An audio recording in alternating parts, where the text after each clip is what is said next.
Hello नमस्कार साथियों, स्वागत है आप सभी का ज्ञानार्थ एकेडमी के यूट्यूब चैनल पर।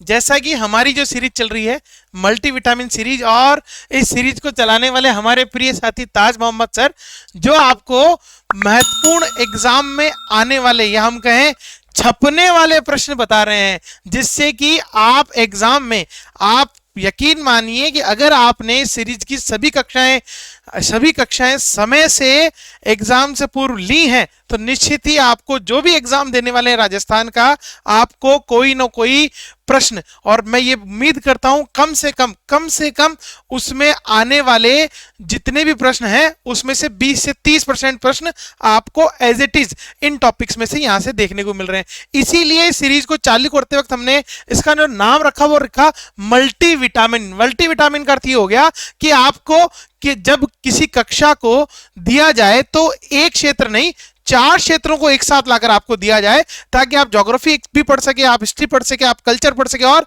करंट का एक टॉपिक आप उसके साथ पढ़ सके और अपनी तैयारी को बेहतर और दूसरों से ज्यादा उत्कृष्ट बना सके। इसी के साथ मैं स्वागत करूंगा मेरे मित्र ताज मोहम्मद सर का, जो आगे आपको इस कक्षा के बारे में बताएंगे। चलिए आगे बढ़ते हैं। हेलो साथियों, आप सभी का स्वागत है। आप देख रहे हैं ज्ञानार्थ एकेडमी यूट्यूब चैनल, और आप सभी को पता है कि हमारी जो एक सीरीज चल रही थी मल्टीविटामिन सीरीज, उसके अंदर जो हमने कि राजस्थान करंट अफेयर का थोड़ा सा पार्ट था, और Rajasthan history, Rajasthan art and culture, Rajasthan geography से हम पढ़ते थे। देखो, और ये आपकी क्वेश्चन जो मैं आपके लिए लाया, मोस्ट इंपॉर्टेंट क्वेश्चन है जो कि आपको एग्जाम में हूबहू छपेंगे आपके।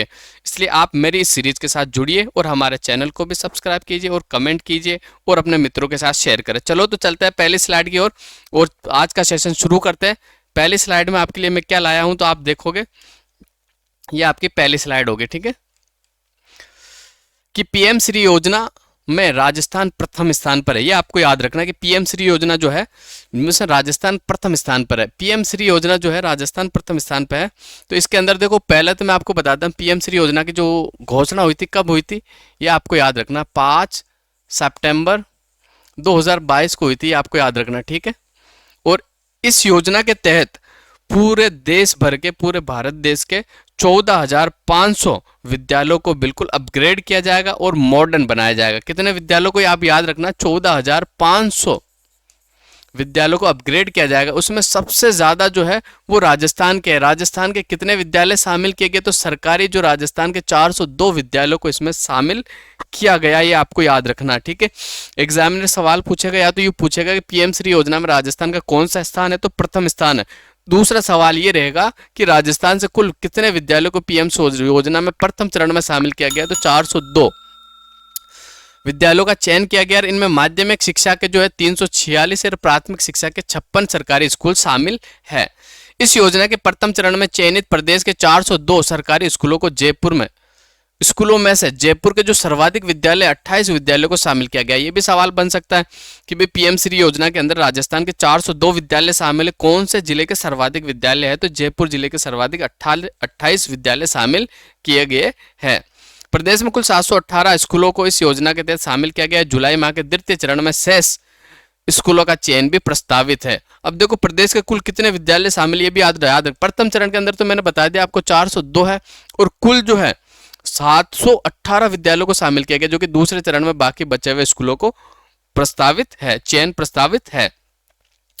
ऑनलाइन आवेदन के बाद राष्ट्रीय स्तर पर राजस्थान में 13,931 सरकारी स्कूलों का सत्यापन कराया है। इसके बाद राजस्थान के बाद आंध्र प्रदेश 7,892 स्कूलों का सत्यापन करवाया है। ये भी आपको याद रखना है। इंडिया लेवल पर करंट अफेयर पूछेगा तो ये दूसरा पूछ सकता है आपको। नेक्स्ट अगली स्लाइड पे चलते हैं। राजस्थान की पहली वंदे भारत रेल का शुभारंभ हो गया है। मोस्ट जो कि एग्जाम में छपने वाला क्वेश्चन आपको याद रखना है। राजस्थान की पहली वंदे भारत रेल का शुभारंभ हो गया। कहां से हुआ, कब हुआ, कौन सी तारीख को हुआ, ये आपको याद रखना है। एग्जाम में बनने वाला सवाल है, 100% एग्जाम में छपेगा।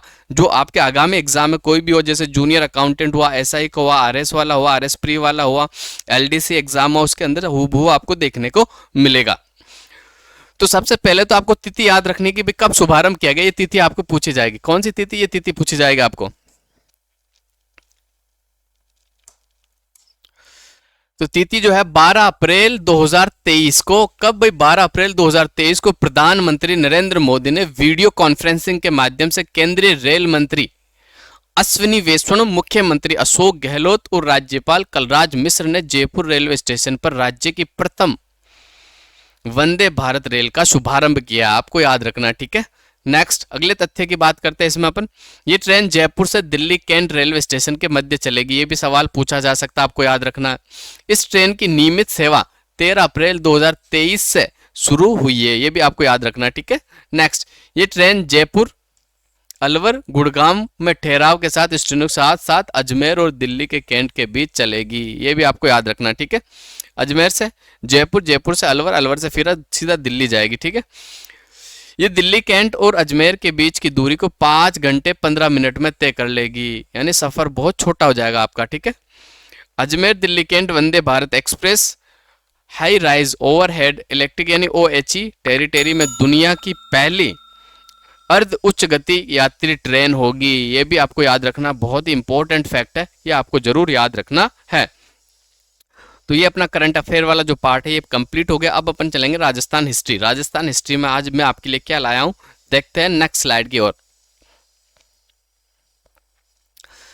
महाराणा कुंभा, देखो ये महाराणा कुंभा, आज अपन पढ़ेंगे महाराणा कुंभा की जो भी जानकारी है वो भी ऑथेंटिक बुक से मैं आपके लिए लाया हूं, ठीक है। और महाराणा कुंभा के बारे में अपन जो पढ़ने वाले हैं, क्या पढ़ने वाले, सबसे पहले तो इनका कार्यकाल यानी रूलिंग पीरियड आपको याद रखना, ठीक है। रूलिंग पीरियड इनका क्या था, 1433 से लेकर 1468 ईस्वी तक। ये सवाल हुबहू एग्जाम में छपा कि महाराणा कुंभा का कार्यकाल था, तो आपको याद रखना 1433 से लेकर 1468 ईस्वी। महाराणा कुंभा 1433 ईस्वी में मेवाड़ का शासक बना और राठौड़ा का मेवाड़ पर प्रभाव समाप्त कर सामंतों का विश्वास अर्जित किया और कुंभा ने चित्तौड़ और कुंभलगढ़ को अपनी शक्ति का केंद्र बनाया। ये भी आपको याद रखना।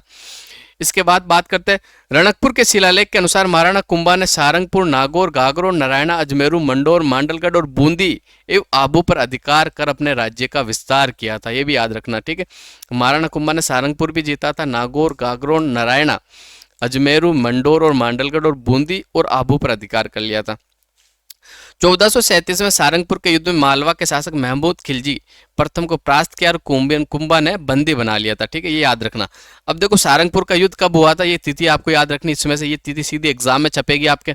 दूसरा, सारंगपुर का युद्ध किन के बीच हुआ था, तो महमूद खिलजी प्रथम और महाराणा कुंभा के मध्य हुआ था। ये भी आपको याद रखना है।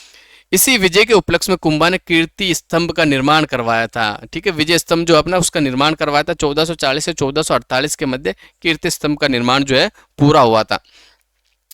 इसे महाराणा अपने इष्ट देव विष्णु को समर्पित किया। किसको भी समर्पित किया, विष्णु को समर्पित है। ये भी आपको याद रखना है।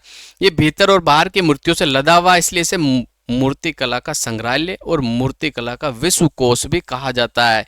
ये भी एग्जाम में छपा हुआ क्वेश्चन है कि मूर्ति कला का विश्व कोश किसे कहा जाता है, तो कीर्ति स्तंभ यानी विजय स्तंभ को कहा जाता है।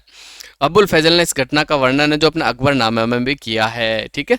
नेक्स्ट, 1443 ईस्वी में महमूद खिलजी प्रथम ने कुंभलगढ़ पर आक्रमण किया मगर सफलता नहीं मिली। नागौर के उत्तराधिकारी को लेकर मेवाड़ और गुजरात का युद्ध हुआ था। ये सवाल बना हुआ RSS बोर्ड द्वारा पूछा था भाई। मेवाड़ और गुजरात में युद्ध हुआ था जिसमें गुजरात की पराजय हुई थी, ठीक है। नेक्स्ट स्लाइड पे और चलते हैं।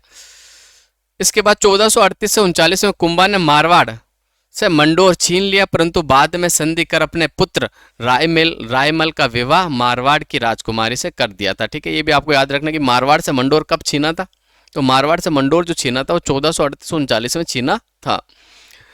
1457-58 में गुजरात और मालवा के शासक ने मेवाड़ पर आक्रमण किया, परंतु कुंभा की कूटनीति से दोनों शासकों में मतभेद पैदा होने के कारण वे विशेष सफलता प्राप्त नहीं कर सके। ये भी आपको याद रखना है।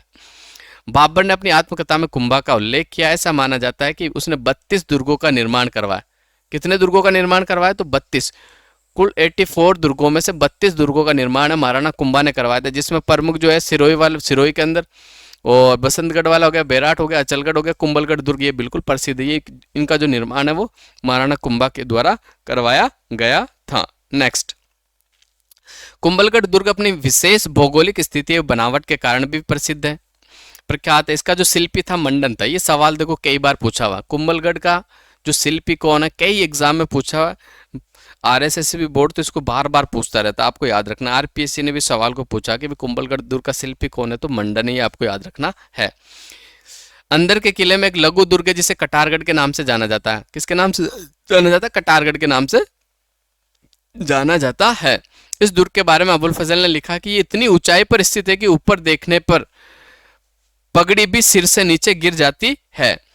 ये लाइन भी एग्जाम में पूछी हुई है, ठीक है, ये भी आपको याद रखना है। ये 2016 के पटवार एग्जाम में भी आया था ये सवाल, ठीक है।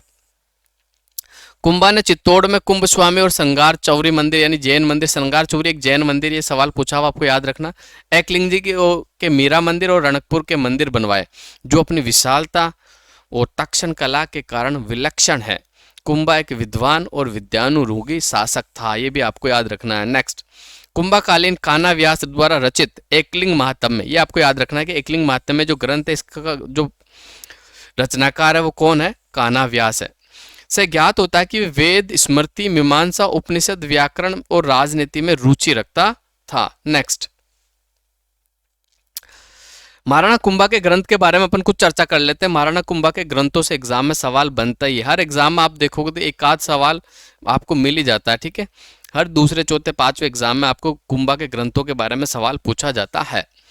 तो संगीत राज, संगीत मीमांसा और सूड प्रबंध इसके द्वारा रचित है, यानी महाराणा कुंभा द्वारा रचित जो ग्रंथ है तो संगीत राज जो कि 5 भागों में विभाजित है, संगीत मीमांसा और सूड प्रबंध। कुंभा ने चंडी शतक की व्याख्या और गीत गोविंद और संगीत रत्नाकर पर भी टीका लिखा था, ठीक है। नृत्य रतन कोश कुंभा के नाट्य कला का वर्णन है, ये सवाल सीधा पूछा था, आरएसएसबी बोर्ड ने पूछा था, सीधा एग्जाम में पूछा था कि भाई नृत्य रतन कोश के रचयिता कौन है, तो महाराणा कुंभा आपको याद रखना, ठीक है। कामराज रतिसार ग्रंथ भी कुंभा के द्वारा रचित माना जाता है। अब देखो कितने ग्रंथ हो गए, एक तो अपना संगीत राज हो गया, संगीत मीमांसा, सूड प्रबंध, इसके अलावा चंडी शतक की व्याख्या और गीत गोविंद और संगीत रत्नाकर पर टीका, ये भी महाराणा कुंभा द्वारा, और नृत्य रतन कोश जो रचना की ये नाटक था इसके भी महाराणा कुंभा ने रचना की थी। एक कामराज रतिसार ग्रंथ की रचना भी कुंभा ने की थी। कुंभा के काल के जो कवि अत्रि और महस ने कीर्ति स्तंभ प्रशस्ति की रचना करी थी, ये भी आपको याद रखना, ठीक है। कीर्ति स्तंभ प्रशस्ति के जो रचनाकार है वो कौन है? एक तो अपने कवि अत्रि और कवि महस, ये दोनों ने जो है कीर्ति स्तंभ प्रशस्ति की रचना की थी। तत्कालीन साहित्यिक ग्रंथों और कीर्ति स्तंभ प्रशस्ति में कुंभा द्वारा कुंभा को महाराजा धीराज, राव राय, राणे राय, दान गुरु, राजगुरु, परम गुरु, हाल गुरु और अभिनव भट्टाचार्य, हिंदू सुल्तान आदि विरुद्धों से विभूषित किया गया। विरुद्ध यानी उपाधि होती है, ठीक है। सोम सुंदर, मुनि सुंदर, जयचंद सूरी, सोमदेव और भुवनचंद सूरी और सुंदर सूरी, सुंदर गणित, टिल्ला भट्ट, नाता, अत्रि, महस आदि विद्वान कुंभा के दरबार की शोभा को बढ़ाते थे। यानी महाराणा कुंभा के जो दरबारी कवि है ये आपको याद रखना, ये सवाल बना हुआ है, ठीक है, सेकंड ग्रेड या फर्स्ट ग्रेड में बना हुआ है। सोम सुंदर, मुनि सुंदर, जयचंद सूरी, सोमदेव, भुवनचंद सूरी, सुंदर गणी, टिल्ला भट्ट, नाता, अत्रि, महस, ये सारे जो कवि है ये महाराणा कुंभा के दरबार में रहते थे। उसने सतत युद्ध को दृढ़ता से देश की रक्षा की और साथ ही साहित्य और कला को भी पोषित किया। कुंभा वीणा बजाते थे, ये सवाल भी पूछा हुआ एग्जाम के अंदर कि कुंभा कौन सा वाद्य यंत्र बजाते थे, तो कुंभा जो है वीणा बजाते थे, ठीक है। नेक्स्ट, जीवन के अंतिम समय में कुंभा को उन्माद रोग हो गया था, ये भी सवाल पूछा हुआ एग्जाम के अंदर कि अंतिम समय में कौन सा रोग हो गया था, तो उन्माद रोग हो गया था। ऐसी स्थिति में 1468 में एक दिन मामादेव कुंड के निकटवर्ती जलाशय में कुंभलगढ़ दुर्ग पर जब कुंभा बैठा हुआ था तो उसके पुत्र उदा ने उसकी हत्या कर दी थी, ठीक है। तो मेवाड़ का जो पितृहिंता कहलाता वो उदा कहलाता। उदा ने अपने पिता यानी किसकी हत्या कर दी थी भाई? राणा कुंभा की हत्या कर दी थी। नेक्स्ट स्लाइड पे चलते हैं। अब जो महाराणा कुंभा की जो उपाधियां है ना उसके बारे में अपन पढ़ेंगे अच्छे से। ये उपाधियां का अक्सर एग्जाम में पूछी जाती है आपको। एक तो देखो महाराणा कुंभा के जो युद्ध है, महाराणा कुंभा के जो ग्रंथ है और महाराणा कुंभा की जो उपाधियां, ये मोस्ट इंपॉर्टेंट, ज्यादा सवाल जो बनने के चांसेस होते हैं जो कुंभा की सारी जानकारियों में से लेते हैं, तो ये उपाधियां। और इसके अलावा मैं कह दूं तो युद्ध के अलावा अगर मैं बात कर लूँ तो इनके जो ग्रंथ है वहां से सवाल बनते हैं। अभिनव भट्टाचार्य क्या होता है? देखो अभिनव भट्टाचार्य जो कि राणा कुंभा की उपाधि जो संगीत ग्रंथों के रचयिता होने के कारण इनको अभिनव भट्टाचार्य कहा जाता था। और शैल गुरु पहाड़ी दुर्गों के विजेता होने के कारण इनको हाल गुरु कहा जाता था। छापामार युद्ध करने के कारण इनको छाप गुरु भी कहा जाता था, ये भी आपको याद रखना। और मुस्लिम शासकों द्वारा दी गई जो उपाधि वो हिंदू सुल्तान है। कौन सी है भाई? हिंदू सुल्तान। और दानी शासक होने के कारण इनको दान गुरु कहा जाता था। क्या कहा जाता था भाई? दान गुरु कहा जाता था। विद्वानों का आश्रयदाता होने के कारण इन राय रासो, राणे रासो और राय रायण भी कहा जाता था। और कुशल घुड़सवार होने के कारण इन्हें अश्वगुरु कहा जाता था। और मानवों में श्रेष्ठ होने के कारण नरपति कहा जाता था। कुंभा के बाद ऊदा मेवाड़ का शासक बना 1468 से लेकर 1473 तक, ठीक है, जिसमें मेवाड़ का पितृहंता शासक कहा जाता है, ठीक है, जिसे मेवाड़ का पितृहंता शासक कहा जाता है, किसे, ऊदा को, ठीक है। और ऊदा का जो रूलिंग पीरियड था 1468 से लेकर 1473। कुंभा की हत्या के कारण ऊदा मेवाड़ में अलोकप्रिय हो गया और उसके भाई राईमल ने उसे दाड़िमपुर के युद्ध में परास्त किया। ये भी आपको याद रखना कि दाड़िमपुर का जो युद्ध हुआ था वो एक तो ऊदा और राईमल जो दो कुंभा के पुत्र थे उनके मध्य हुआ था। ऊदा मालवा की ओर भाग गया जब बिजली गिरने से उसकी मृत्यु हो गई। ये भी सवाल पूछा जा सकता है कि ऊदा की मृत्यु कैसे हुई थी, तो बिजली गिरने से हुई थी, ये आपको याद रखना है, ठीक है। ऊदा के बाद रायमल जो कि 1473 से 1509 मेवाड़ का शासक बना, उसने चित्तौड़ में अद्भुत जी का मंदिर का निर्माण करवाया था। ये सवाल पूछा गया है एग्जाम में, ठीक है। अद्भुत जी का मंदिर का निर्माण जो करवाया था वो रायमल ने करवाया था, ठीक है, राणा रायमल ने करवाया था, एग्जाम के लिए इंपॉर्टेंट है। रायमल की पत्नी संगार देवी ने गोसुंडी की बावड़ी चित्तौड़ का निर्माण भी करवाया था। तो नेक्स्ट अगली स्लाइड में चलते हैं। अगली स्लाइड क्या है, तो आज हम जो चर्चा करेंगे वो बिल्कुल राजस्थान का जो भूगोल है वो बिल्कुल मैं आपके सामने लाया हूं। तो राजस्थान के भूगोल की चर्चा करने वाले कि राजस्थान का उत्तरी अक्षांश क्या और देशांतरीय विस्तार क्या। देखो सबसे पहले बात करते हैं अपन उत्तरी अक्षांश की बात कर लेते हैं। सीधा देखो उत्तरी अक्षांश की मैं बात करता हूं आपके सामने। तो बांसवाड़ा का जो बोरकुंड है, बांसवाड़ा के बोरकुंड से लेकर श्री गंगानगर के कोणा गांव तक जो विस्तार है वो कितना है भाई, अक्षांश उत्तरी अक्षांश जो है 23 डिग्री 3 मिनट से लेकर 30 डिग्री 12 मिनट तक फैला हुआ, ठीक है। और उत्तर से दक्षिण की अगर लंबाई की बात कर लूं मैं तो कितनी है ये भी आपको याद रखना, 826 किलोमीटर है। कितनी है, 826 किलोमीटर। फिर पूर्व से पश्चिम की अपन बात करते हैं तो अपन बात करते हैं कटरा जैसलमेर से लेकर सिलाना धौलपुर तक। कटरा जैसलमेर से लेकर सिलाना धौलपुर तक जो लंबाई है 869 किलोमीटर लंबाई है। और जबकि जो विस्तार है 69 डिग्री से 30 मिनट से लेकर 78 डिग्री 17 मिनट तक इसका विस्तार है। ये भी आपको याद रखना है, ठीक है। इसके अलावा अंतर्राष्ट्रीय सीमा कितनी है, देखो अंतर्राष्ट्रीय सीमा जो शुरू होती है गंगानगर के हिंदुमल कोट से लेकर बाड़मेर के बाखासर तक है, शाहगढ़ बाखासर तक, ठीक है। शाहगढ़ कह दो आप, भले बाखासर कह दो, एक ही बात है, शाहगढ़। और इधर अपना हिंदुमल कोट से लेकर यहाँ तक फैली हुई कितनी लंबाई है टोटल अंतर्राष्ट्रीय सीमा की जो लंबाई है वो 1070 किलोमीटर लंबी है, ठीक है। इसे रेड क्लिफ रेखा के नाम से जाना जाता है, ठीक है। और ये एक अंतर्राष्ट्रीय ऐसी सीमा है जिस पर लाइटिंग की व्यवस्था भी की हुई है, ये आपको याद रखना है। ये भारत और पाकिस्तान का विभाजन हुआ था तब इस सीमा को जो है कलम से निर्धारित किया गया था, ये भी आपको याद रखना है। मैं अगर कुल सीमा की बात कर लूँ तो राजस्थान की जो स्थलीय सीमा 5920 है, आपको याद रखना कितनी है, 5920 है, जिसमें राजस्थान की तटीय सीमा तो शून्य है, सारी स्थलीय सीमा। अंतर्राष्ट्रीय सीमा आपके सामने 1070 होगी, तो बाकी जो बची अंतर्राज्यीय सीमा वो कितनी हो जाए 4850 किलोमीटर, ये आपको याद रखना है, ठीक है। नेक्स्ट देखो पंजाब जो है उत्तरी सीमा तय करता है। पंजाब जो टच होता है कितना 89 किलोमीटर। राजस्थान से सबसे कम सीमा बनाने वाला जो राज्य है वो पंजाब। हरियाणा जो टच होता है, हरियाणा कितनी बनाता, तो हरियाणा जो बनाता है वो 1262 किलोमीटर तक राजस्थान के टच होता है। फिर उत्तर प्रदेश की बात कर ले तो उत्तर प्रदेश जो टच होता है 877 किलोमीटर सीमा बनाता है राजस्थान से, ठीक है। इसके बाद मध्य प्रदेश की बात कर ले तो मध्य प्रदेश जो है 1600 किलोमीटर तक सीमा बनाता है। इसके बाद गुजरात की बात कर लो तो 1022, कितनी भाई 1022 किलोमीटर टच होता है, ये आपको याद रखना है। तो इसके बाद अपन नेक्स्ट स्लाइड पे चलते हैं। नेक्स्ट स्लाइड में आपके लिए क्या है, तो नेक्स्ट स्लाइड देखता हूं मैं। ये आपका मैप हो गया, मैंने आपको बता ही दिया, ठीक है। इसमें आपको ये भी याद रखना कि राजस्थान जो पाकिस्तान के 9 जिले टच होते हैं, भाई पाकिस्तान के कितने जिले टच होते हैं, 9 जिले टच होते हैं, ठीक है। और राजस्थान के कितने जिले टच होते हैं, तो 4 जिले टच होते हैं। अब जैसे मैं बता देता हूँ, सबसे पहले भाई आपको क्या, सबसे पहला अपना कौन सा हो जाएगा, अगर मैं बात करूं तो सबसे छोटा जो हो जाएगा अपना कौन सा, देखो 168 किलोमीटर जो सीमा है बीकानेर की है। उसके बाद श्री गंगानगर की सीमा की बात कर 210 है भाई, 210। उसके बाद 228 अपनी बाड़मेर हो जाएगी, जैसलमेर की 464 है। अगर आपको उत्तर से दक्षिण पूछ लिया जाए, क्रम इसका उत्तर से दक्षिण पूछ लिया, सबसे पहले गंगानगर, बीकानेर, फिर जैसलमेर, फिर बाड़मेर, ठीक है। और अगर दक्षिण से उत्तर पूछे तो बाड़मेर, जैसलमेर, बीकानेर और गंगानगर हो जाएगा, ठीक है। ये भी आपको याद रखना है। इसके बाद सर्वाधिक सीमा जो कि जैसलमेर की टच होती है और न्यूनतम सीमा जो टच होती है वो बीकानेर की टच होती है, ये भी आपको याद रखना।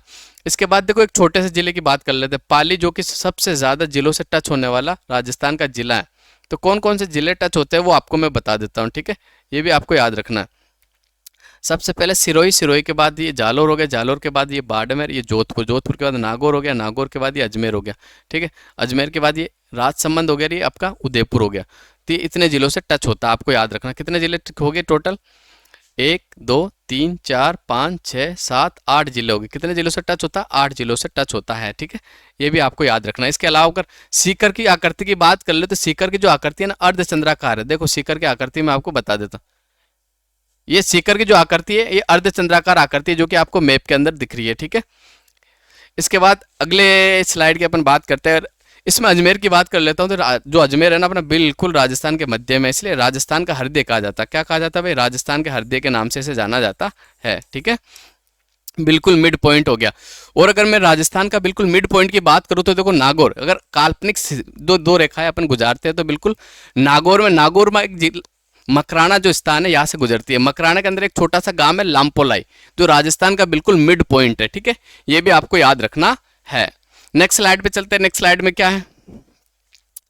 तो आर्ट एंड कला के अंदर अपन ब्लू पोट्री की चर्चा करेंगे, जो कि ब्लू पोट्री कहाँ की फेमस है? जयपुर की फेमस है। किसने शुरुआत करी थी, किसके काल में ज़्यादा फली फूली थी, उसके बारे में अपन देखने वाले हैं।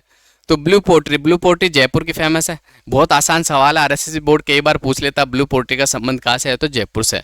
जयपुर में ब्लू पोट्री का निर्माण की शुरुआत जो हुई थी वो महाराजा राम सिंह के काल में हुई थी। याद रखना आपको, महाराजा राम सिंह का कार्यकाल भी पूछा हुआ। तो महाराजा राम सिंह का जो रूलिंग पीरियड था वो 1835 से लेकर 1880 तक था। ये भी आपको याद रखना है। ठीक है, और ये जब छोटे थे तो जॉन लुल्डो प्रशासन संभालते थे। ये भी आपको याद रखना। ये परंपरा मूल रूप से चीन और फारस की है और ये मुगल काल में भारत आई थी। ये आपको याद रखना। ठीक है, दिल्ली के भोला नामक कलाकार से जयपुर के चूड़ामन और काड़ू कुमार ये कला सीखकर राजस्थान में इसकी शुरुआत करी थी। ये आपको याद रखना। ये सवाल आज तक नहीं बना, लेकिन मेरे को लगता है आरपीएससी जब अच्छा लेवल का फर्स्ट ग्रेड एग्जाम हुआ या फिर आरएस का आपका प्री एग्जाम है उसमें पूछा जा सकता है। अभी तक पूछा नहीं गया कि भाई दिल्ली के जो भोला नामक कलाकार है और जयपुर के चूड़ामन और काड़ू कुमार ये कला सीखकर राजस्थान में इसकी शुरुआत करी थी।